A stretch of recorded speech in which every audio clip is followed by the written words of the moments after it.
Did you have any special difficulty in dating Elvis? How did it affect you? Not really, no.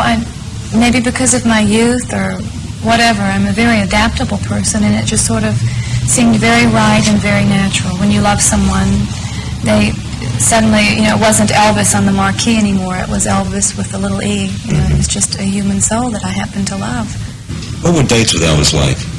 Dates with Elvis consisted of riding golf carts around Graceland, or riding motorcycles or three-wheelers, or going to movies that he had rented out. He would rent an entire theater out and show movies all night.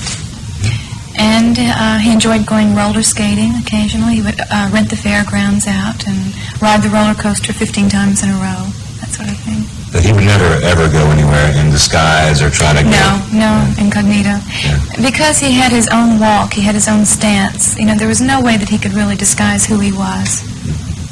Not effectively. We tried going out a few times shopping, and we would make it halfway between the car and the door of the store. And, people would just be all over us. They would converge immediately, and we would have to run back to the car. So it was very difficult for him to get out like a normal person. When do you think Elvis felt the need to be so generous?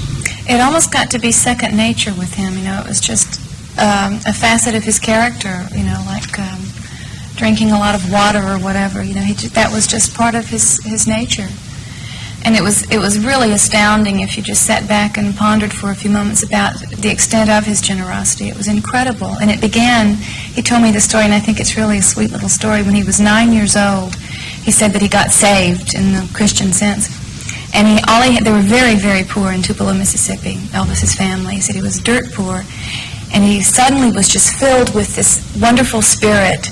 And all he had in the world were comic books. So he took all of his comic books and he ran out into the street and he started giving his comic books away to all his little neighbors. And I thought, what a really sweet story, because that generosity never stopped. That spirit of giving stayed with him throughout his life. What kinds of things bothered him? What kind of things did he like to talk to you about? I think probably the thing that bothered him most was that he was an intensely lonely person at heart. He felt that, he was so alone in his fame. And in his thoughts, as we all are. I often said to him, gosh, you possess so much love. So many people love you in so many different ways. And he said, but you don't understand, it's not a personal love. They don't know me. They don't know what goes on inside me, what my thoughts are, what my feelings are, what my background is. They know what they've read and they love me, and I appreciate that love, but they don't love me in a personal way. So it was important to him to have people around that he felt did love him in a personal way. What was driving Elvis? Was he always trying to be the king? He never tried. It just happened. He had no idea that he was as sexy as he was on stage. He was brought up in a Pentecostal church.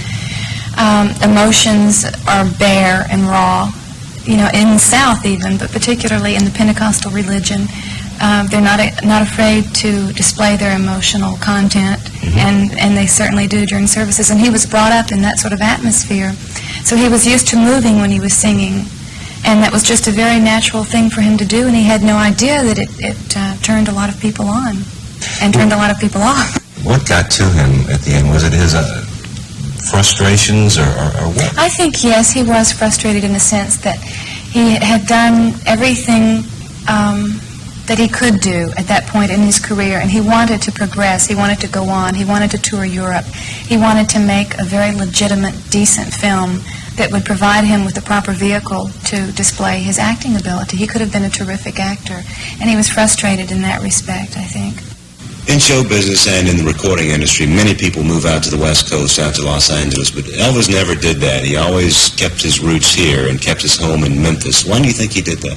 I think it makes a very positive statement about Elvis's character that he did choose to maintain his home in Memphis, because those were his roots, that's where his family was.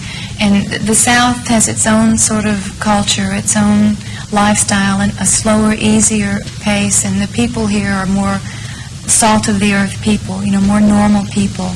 And I think that he tried to maintain some sort of semblance of normality in his life, and that was his way, one of the ways in which he tried to do that.